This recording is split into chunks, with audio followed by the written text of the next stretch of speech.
today we are talking about content marketing. This is something that I'm super passionate about.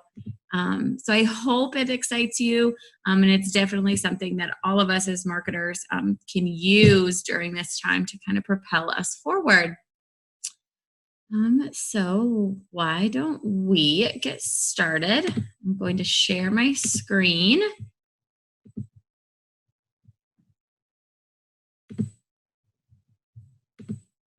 Make sure I'm letting everybody in here. Right.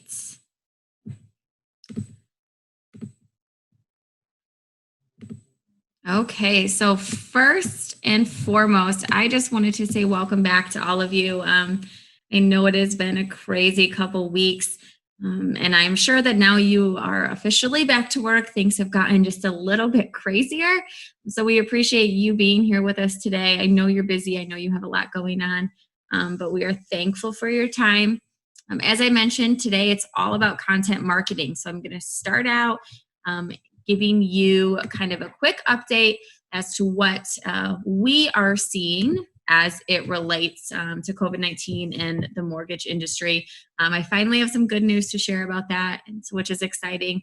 And then we'll jump into how you can get a strategy in place for content marketing. And we'll finish with some real estate specific ideas, as well as some tips and tricks to make it a little bit more efficient and help you stand out. We also have a couple Michigan mortgage loan officers on the call today. So if you have questions specific for them, wait till the end and we can get those answered as well.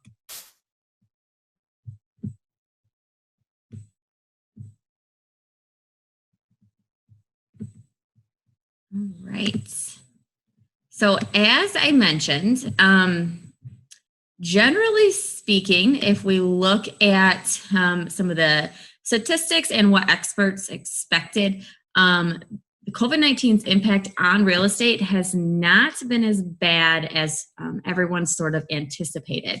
When this all started, Housing Wire predicted that we would see more than 54% decline in purchase applications year over year nationally as a result of the shutdowns.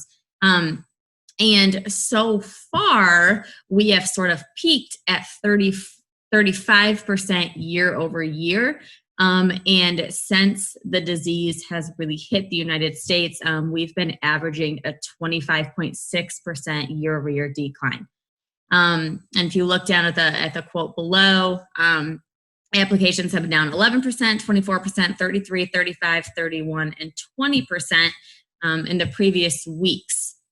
So if we're comparing that to the anticipated amount of 54%, it really has not been as bad as we've expected. And, we hesitate to say this, but it certainly could have been worse. So again, from Housing Wire, if the 35% year over year decline in this index was the bottom for 2020, then I will gladly say that my outlook was too pessimistic. And we're also now questioning whether or not purchase applications have already bottomed out. Have we already hit our low point? And hopefully that means we're kind of on the incline. So last week we had a 12% growth in purchase applications nationally compared to the previous week, which is great news. As most of you know, interest rates kind of spiked on March 9th. Since then, as a result of government action to stabilize the market, mortgage rates have been coming down, which is always a stimulus for housing demand. And according to Zillow, buyer demand is still strong, and U.S. home prices aren't expected to drop more than 2 to 3% through the end of the year. Again, all really great news and good signs that maybe we've already reached our bottom and we are slowly starting to come up. We have a really long way to go to what experts call the America is back stage, but these statistics give us a little bit of a glimmer of hope. There's also some really good news for you guys as real estate agents. HousingWire did a survey published May 1, and they specifically talked to people that plan to purchase a home in the next 6 months. And of those 200 people, 45.6% of shoppers that plan to purchase a home in the next 6 months said that they're motivated to expedite their moving timeline because they think they're going to get a good deal on a home, because of course we're in this weird pandemic where people really want to sell, but it's just a little harder to do so. So people are motivated right now and they think they're going to get a good deal. And then of course, 56.5% of shoppers said that the low interest rates are a major factor. As we know, those rates have been low, they're staying low, and we expect them to stay low for the next few months. Another super interesting point that I'm sure you guys have heard from your buyers over the last few weeks, people are stuck at home. So they're realizing that they need more space to fit their needs. So first-time home buyers who want to expedite the process think an extra bedroom, 43.5%, and an open floor plan, 45.7%, are more important than before COVID-19. So we're going to see a little bit of a shift in the kind of homes that these shoppers are looking for, because they've been stuck in their current living arrangements and are definitely looking for something different. I'm sure all of us are probably feeling the same way. I know I wish my basement was finished because I could really use just some time to myself. So, don't be surprised if your buyers are kind of feeling the same way right now. And communication and human expertise need to be your main focus moving forward. If you take anything away from today's class, this should be it. We need to focus on communication and human expertise. Things are so different right now, and there's a lot of hesitation, specifically from buyers and sellers if they've never done this before. So if we can over-communicate and show them our expertise and help them learn, we're going to succeed, and we're going to propel forward in the coming months. All right, so now a strategy. As marketers, as business owners, as realtors, we can do all of the marketing we want, but if we do not have a clear strategy in place, we never really know how well our materials are performing. Are they meeting expectations? Are they falling a little flat? If we're not strategizing, we just really don't know the answers to that question. So here is a really easy 5-step strategy plan that you guys can put in place today to help moving forward. So step 1, make sure you're setting a measurable goal and pick one to concentrate on. We don't want 7 goals, 3 goals. We want one that you can really understand and you can put steps in place to make sure you're reaching it. So here's an example. I want to make sure that 100% of my current customers know that I offer video or virtual marketing services. So my plan is to run email and social media promotions to share this message for 3 months. After 3 months from the start of the promotion, I want to have at least 3 referrals from my past client database. So we set a goal, we set one goal, that goal is to have 3 referrals, and then we figured out how we were going to get there. So after those 2 months, we put something measurable in place to know if what we did worked or not. So step 1, set a measurable goal. Step 2 is to know your audience. If you don't understand enough about who you're trying to reach, and you're going to struggle to deliver a message that's relevant enough and that resonates with them. So something you should do before you put your content strategy in place. So think about who your customers are and group them into 3 or 4 buckets. This could be your buyers, your sellers, your first-time home buyers, the group of people looking for investment properties. Whatever your demographics are, break them up into buckets. And then take each of these buckets and create a character. So give them a name, a photo, a personality, and a few of their favorite hobbies. So something we talk about a lot is kind of these millennial buyers, right? So we can give them a name, think about what they look like, how they act. They expect instant communication. They like to feel like they're the only person you're working with. A few of their hobbies, Netflix maybe. And then when you have these buckets and these characters created, you can develop content that appeals to each group. So you can make sure that the content that you're producing is always talking to somebody in a very strategic way. So step 2 is to know your audience. Step 3, know your brand. I would say this is probably the most important step, especially as we produce content for email and Facebook and Instagram and all of those other platforms. You have to make sure you know your brand and your brand is consistent across all, or people that see you in different places are going to get a little bit confused. So your brand is how and why your customers choose you over your competitors.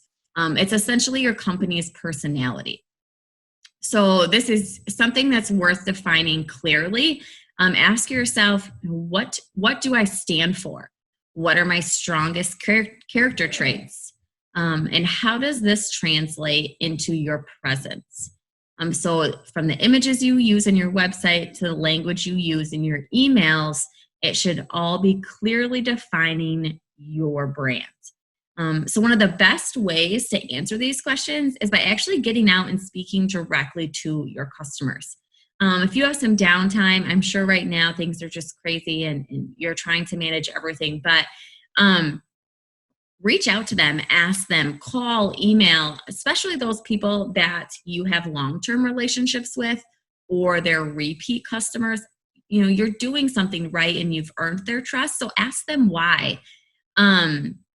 You can assume what your brand stands for, but the best way to check is by understanding how your ideal customers talk about your brand. So step 3, know your brand. Step 4, watch your competition. So you want to know what you're up against, and you can also learn from the triumphs and the mistakes made by your competitors.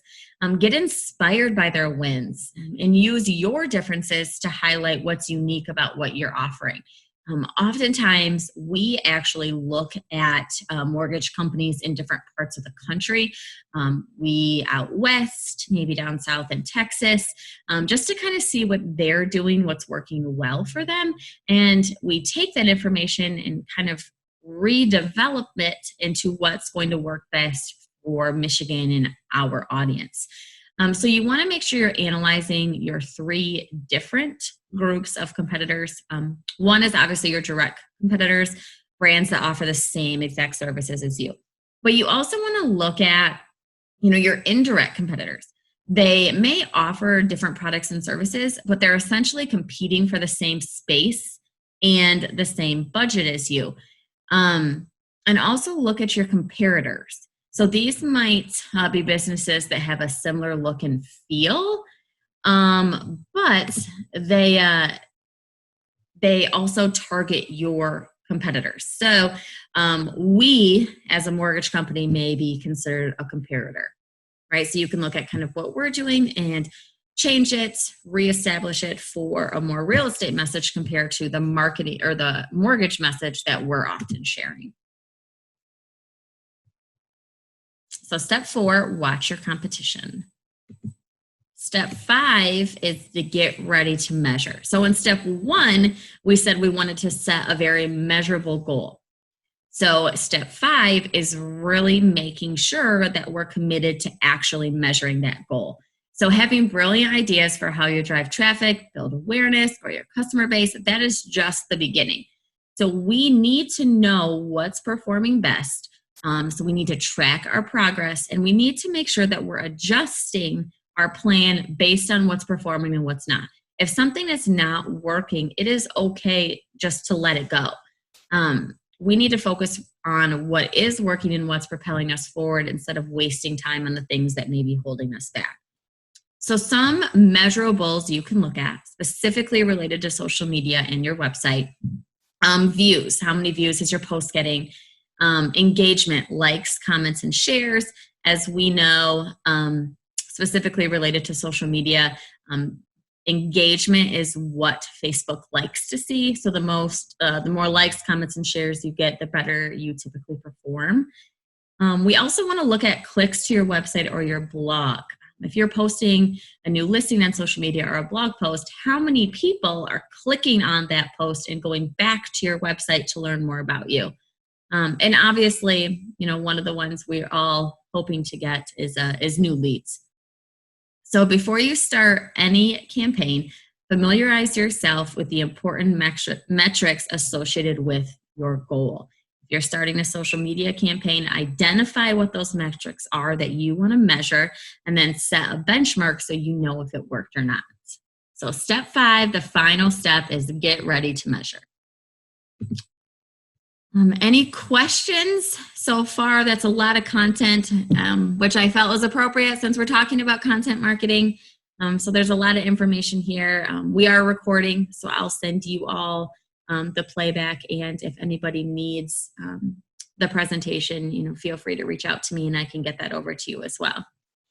So now that we have our strategy in place, let's brainstorm and let's talk about content very specific to real estate that you all can start creating and using during the COVID-19 pandemic, and possibly even following when life goes a little bit back to normal. All right, so as you'll see, and I'm sure you guys are noticing the same thing, there's kind of 5 big areas right now where a lot of the news, a lot of the content is focusing on. So we want to take those 5 areas and figure out how we can create content around them that people will want to read. So the first category is unemployment. This is an article from CNN. It's one of the most popular when you search. There's a 3,000% jump in jobless claims, and that's devastated the U.S. job market. So what is the fear? The fear people have is that unemployment may hinder their ability to pay their bills or buy a new home. So we want to take that fear that people have and develop content to help them, to guide them, and to help them kind of suppress that fear a little bit so they have confidence in themselves. And then, of course, they're trusting you and the message you're sharing. So some ideas. You can create or even curate and share content that provides ways to save during this time. How can people save money? Where can they cut costs? Or maybe you have ideas for a good side hustle that they can kind of start up or launch during this stay-at-home era. I know I have a couple mom friends that are using their Cricut machines to, create some different things. So anything that is related to financial advice is going to go a very long way during a time like this. And if financial advice is not your expertise, that's where the curating and the sharing comes in. Just because you're not writing the content doesn't mean you can't share it. There's a ton of resources out there and great content that you can share that you can kind of stand behind to let people know, hey, this is something worth reading and it's going to help you. The second category that's very popular right now is this housing market crash.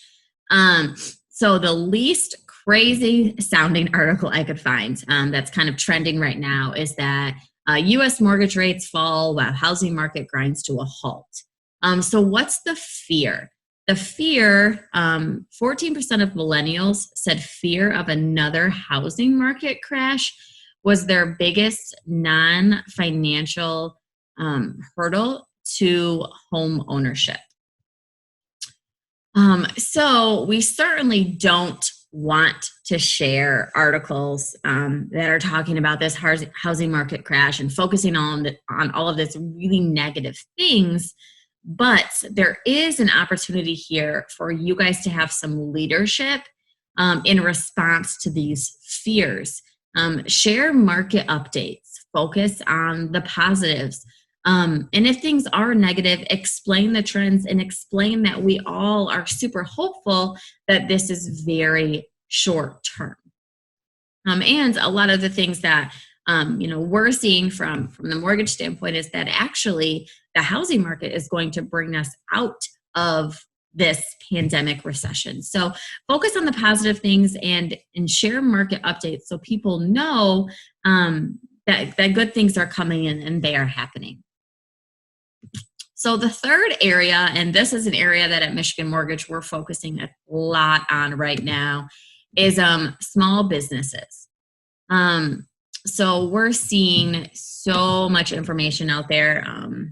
This is an example. A small business rescue loan program hits $349 billion limit and is now out of money. So the fear is that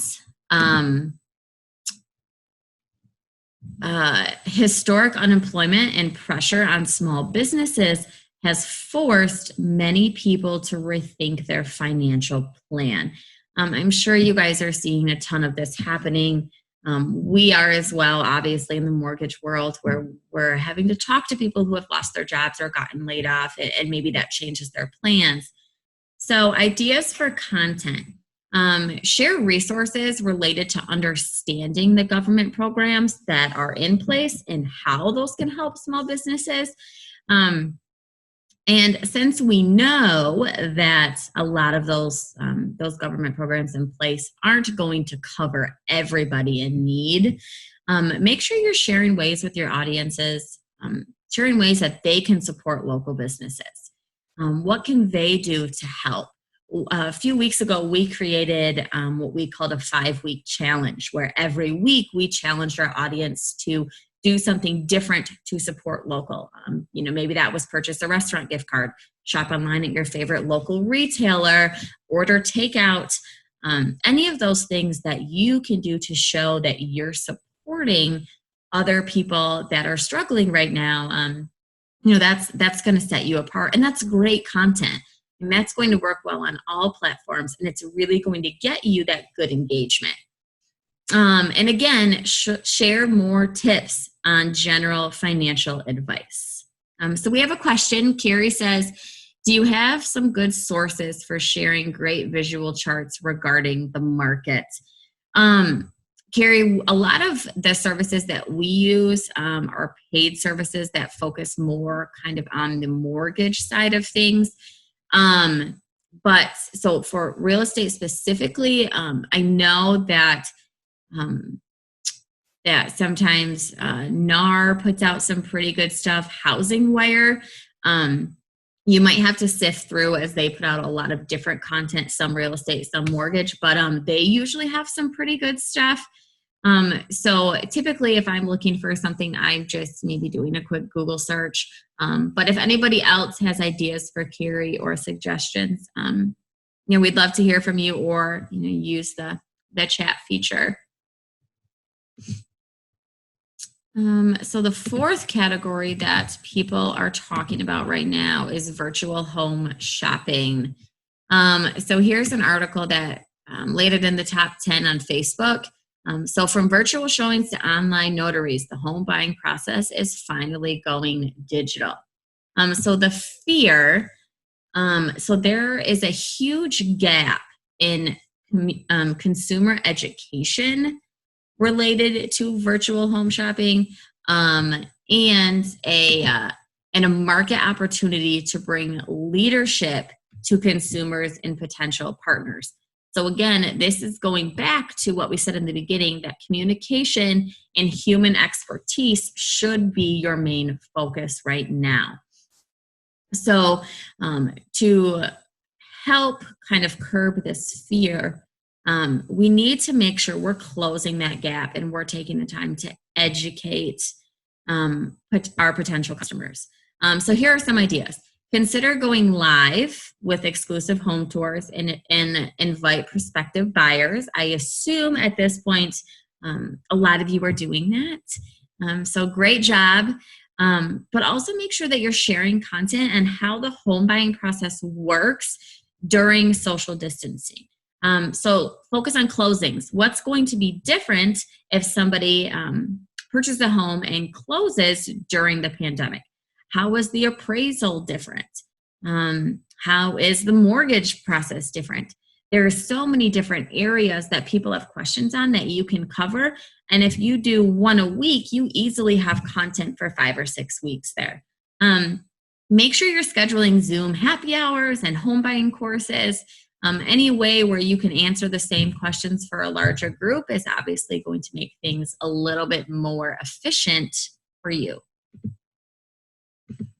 So the last category is homemaking. This one is obviously a little bit more fun, but I'm sure as you've noticed, so many people are home right now that the first thing on the top of their mind is, how do I work better from home? And since I'm home, how can I do some home improvements or some activities to love my home or get my home ready to sell? So here are some of the trending articles on BuzzFeed. BuzzFeed is a great source for all these crazy lists. Top 10, top 20, 22 products that'll bring a little nature into your home. 28 things you may want for your home office now that you're working from home. I tried the $0 date night challenge. So here, there obviously isn't really a fear. It's just more filling that people's voids for this information. So some ideas for content. This is a place where you can really get creative. In addition to the typical, housing related content like decorating tips, think about the hobbies that you've been enjoying during quarantine.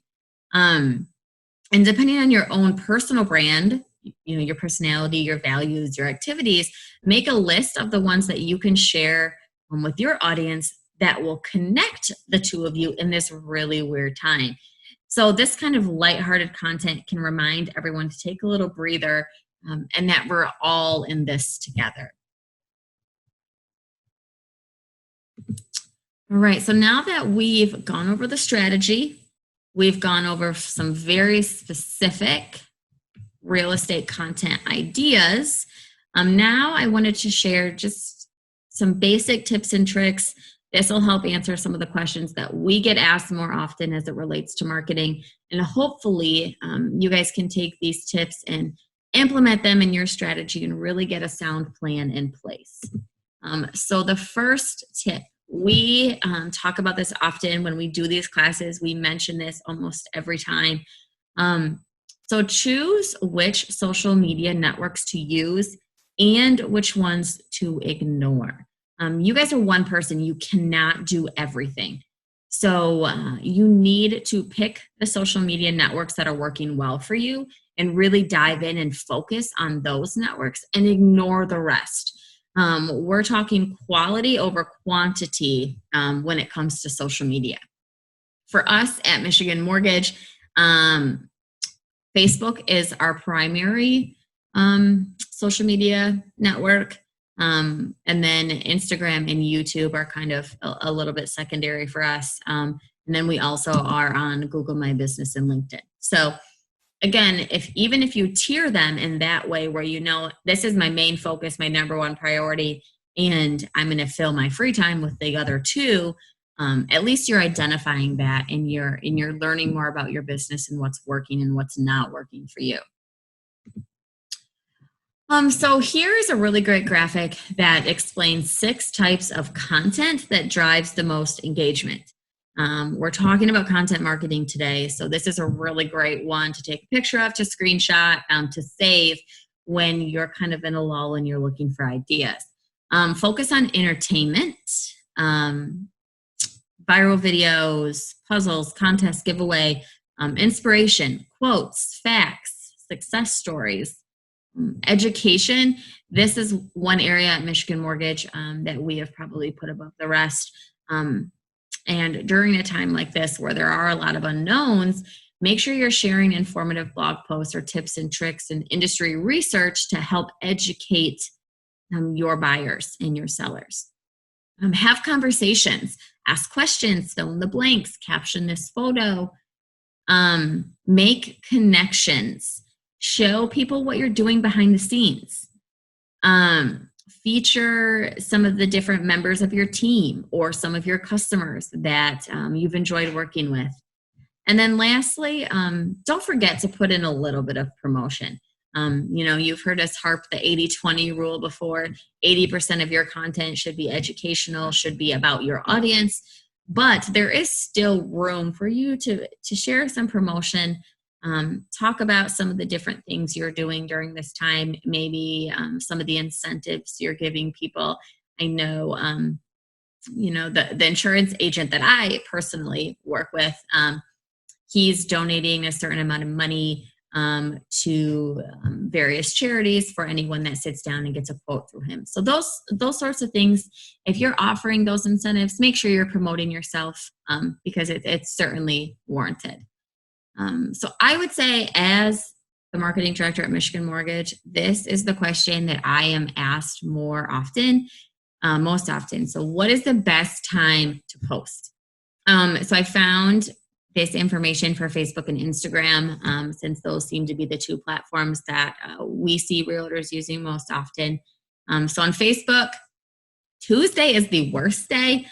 Thursday, Friday, Saturday, and Sunday tend to be the best days, I think, probably for obvious reasons. It's the weekends. People have a little bit more time.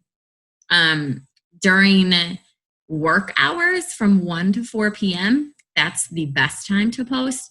The end of the day, people are getting a little restless. They're going to check Facebook really quick to see what's going on.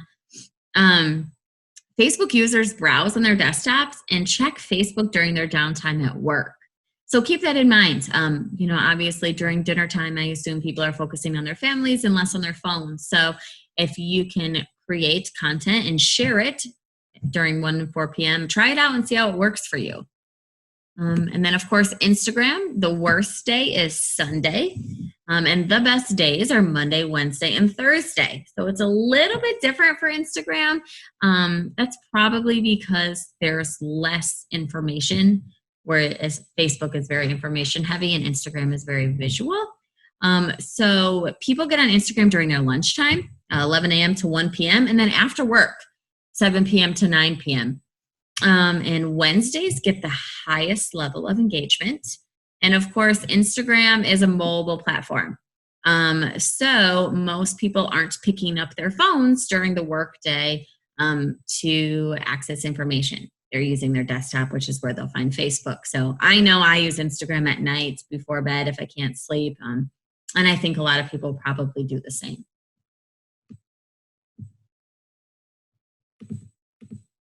All right, so another tip to focus on during the pandemic and beyond is just aim for transparency. Openness goes a really long way online, and a transparent communication model helps your community feel involved in your company and appreciate the trust that you show them. So this certainly, you don't need to tell your life story. Obviously, don't need to share your political views, but be open and be honest and be your true self. And that will help your brand propel a little bit forward. You also want to help your customers become experts. So I touched on this a little bit earlier, but you've accumulated a ton of knowledge about your industry and your products and your services since you've been in the business. So take that knowledge and share what you've learned with your customers and your community to help them be experts. Obviously, you want people to turn to you and you want to be able to answer your questions, but there's something really exciting about empowering people to be their own experts. And of course, if you're educating and you're training and you're leading them, that's only going to cause them to trust you more and really build that relationship. So help your customers become experts. And this is going back to the strategy portion that we talked about. Choose your own goal. Not everybody's going to have the same goal, and that's okay. Some of you maybe want to build your brand awareness. Some of you are specifically looking for leads. But good social media goals are usually in line with the greater goal of your organization. And again, make sure they are measurable. So here are some really good ideas if you're not really sure where to start in the goal aspect. Increase awareness, generate leads, increase your service speeds, convert more leads to sales. And maybe your goal is just to surprise and delight some of your customers. Again, these can be all over the board, and they're going to change as you put different content plans in place, but make sure you're choosing a goal that's unique to you and one that you can actually meet. It's better to execute well on one or two goals than it is to dilute your goals and your efforts by trying to do too much. So keep that in mind. So I found this graphic and I thought it was really interesting. A lot of research is now saying that, and it has been for a while, that on social media, graphics perform far better than text. Obviously, Instagram is a platform entirely of graphics. So if you're using Canva to create your own graphics, which is a great resource. If you're not using Canva, it's canva.com. It's free, it's easy, it's awesome. But keep this graphic in mind. Look where people's eyes go. See where they'll read first, and then they'll read this, and then this one, and then you read this last. So when you're creating these graphics, make sure that you're putting the important information where the eye is going. So again, another really great one to screenshot to save, kind of keep this in your back pocket for when you start creating those graphics down the road. All right, so that is all that I had for you guys today. A lot of information I packed in. I'm sorry if I went through it too quickly, but questions, comments, concerns, let me know. You can unmute yourself or use the chat section. It looks like Dave is on the call with us. So if you have more questions. Oh. Well, Dave's audio is not working very well. I'll mute him. But, you know, I appreciate you guys being here with us. I hope this information was helpful. I have all of your email addresses, so I'll send out the recording, a link to that in case you want to rewatch it. And then, of course, you'll have my email address. So if you need anything, if you have questions, don't hesitate to reach out. All right. Thanks, everybody. Have a great day and stay well.